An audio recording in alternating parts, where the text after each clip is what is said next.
are you mad about slavery? It is 2016 going on 17. I'm trying to figure out what y'all mad for. Y'all wasn't no damn slaves. I'm trying to figure some things out. Because, because my thing is, listen here. The whites bought the slaves fair and square, okay? It's called the slave trade. They went over there, traded y'all asses for some damn goods, okay? They gave the Africans blankets. The Africans gave the whites niggas, okay? I'm sorry, okay? The Europeans, pigs come from Europe. So, they took the pigs over to Africa, traded the goddamn hog for you. Since y'all think y'all slaves, it was a fair and square deal. They paid cash for y'all niggas. So, I don't know why you're mad. Because when none of you know damn slaves, I know that. You don't even know your damn ancestors. Then you want to holler all this Black Lives Matter bullshit. And you know what? I know a lot of people that say Black Lives Matter. I know a lot of black people that leave their grannies and their mamas in a nursing home to die. But you want to scream Black Lives Matter?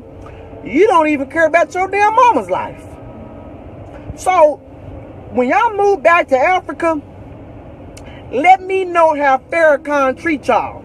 Because I know one thing, people in Africa is moving here to the U.S. So I'm confused. I don't know why. People in China moving here. People in Mexico moving here.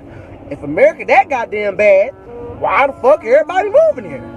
I'm still trying to figure some shit out. So, let me know how that go. How Farrakhan them treat y'all. And, you ain't gonna find no good chicken like this over there neither. You ain't gonna find a whole lot of shit over there. And you can't go to the dentist neither. Ain't none of that shit over there. Y'all always want to holler about rights. You ain't getting no rights over there. But stop blaming the white man. Okay, I got white friends. Shit. I don't drink with the motherfuckers because they get you fucked up. Like Cat Williams say. But I got white friends. They help me out. I help them out. Shit. Hell, my sister even got white friends. And shit, they all got each other's back. Okay? But I know damn well I can't count on one hand how many Negroes got my back. But let me tell you, I can count on your hand, my hand, on how many white folks. I had to unfollow someone on Twitter today because I just could not bear to continue watching someone pop up in my timeline that was a person of color who was a staunch and irrational defender of Trumpism, of the alt-right, of the Charlottesville protesters. I'm always put off by people like this, and I was trying to, see if I could do some kind of bridge building, or if there was some kind of way to bring this person to some kind of realization that the white nationalists, that he's defending their rights, that these people have no interest when they use these rights that he's defending to come to power. They are not going to spare him the rod. The closest example that I ever use when examining fascism and white nationalism in the United States is usually the mechanisms of the Holocaust. So we're going to come back to that, which is to say that the Jewish ghetto police that were set up by the Judenrat, which was these Jewish collaborators, mostly people who were mafia before the Holocaust. These people would do security for the Nazis at the concentration camps. And these people were actually so bad that a lot of Holocaust survivors accused the Jewish ghetto police and the Jewish Gestapo of often being far worse on their own people than the Nazis themselves. I think this is an expression of self-loathing. I am very disappointed and disgusted to watch tokens from alt-right Jewish people to you know, a lot of them have left the alt-right in a figurative sense, but you know, a lot of the early champions of the alt-right were Jewish people, and it's very strange because the alt-right is a movement built upon anti-Semitism.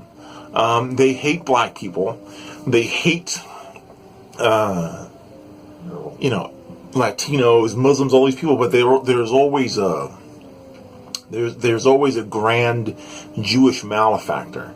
So, you know, from Brittany Venti, who is mixed race, to Tara McCarthy, who's mixed race and actually had, you know, Tara McCarthy from Virtue of the West, she actually had people die during the Holocaust in her family. She has Jewish heritage and Indian heritage, and she did a video that was very, very disorienting, talking about how she's a mixed race ethno-nationalist. Is very, very repulsive.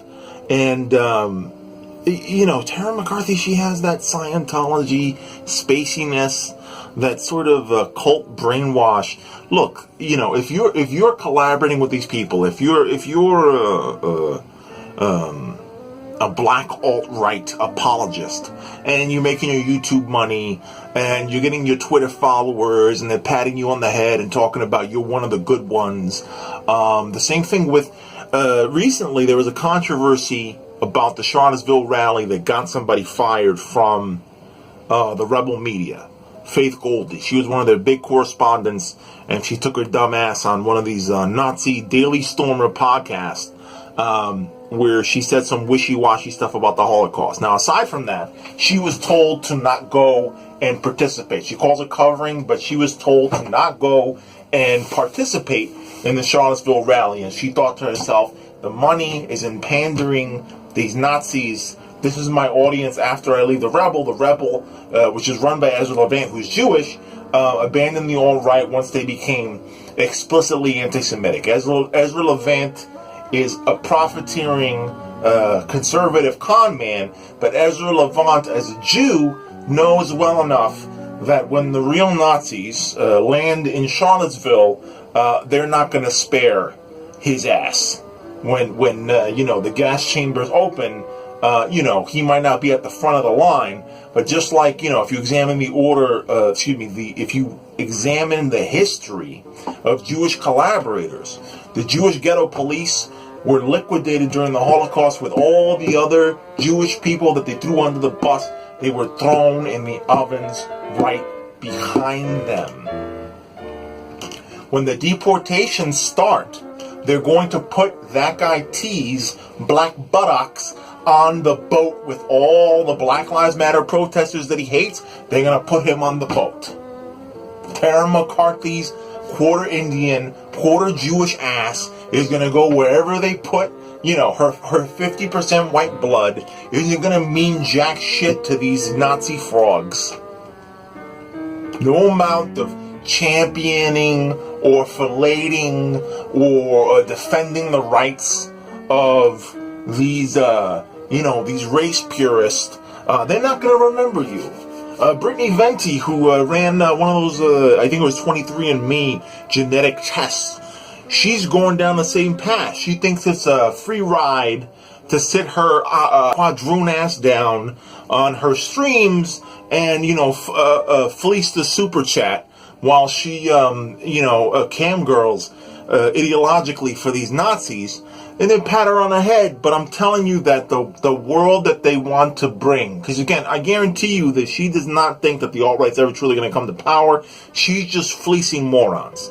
But what's really fascinating is the people who are short-term greedy like this, the people who are standing on the shoulders of the alt-right, the people who, you know, throw them a bone, right? Like, so a lot of the people that make the money off the alt-right, they don't go all the way with the race realism, but they throw a bone.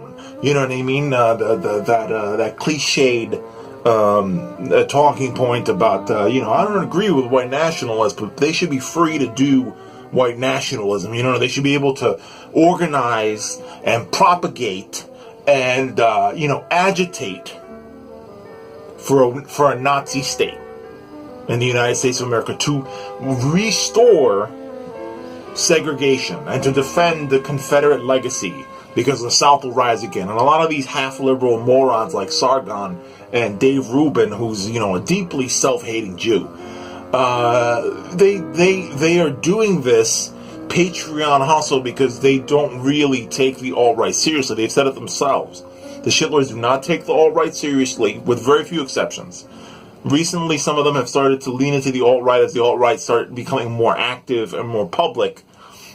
But still, you know, the Pope of skepticism, you know, the Duke of rationals, Sargon of Akkad still talks about how Based Alaska is confirmed for liberal values. Baked Alaska, who is a devout Holocaust denier and militant white nationalist. You know, if Christopher Cantwell hadn't gotten his dumb ass arrested, his bald egg head caught in the the cookie jar in Charlottesville, bombing people with caustic chemicals, he got arrested for engaging in terrorism in Charlottesville.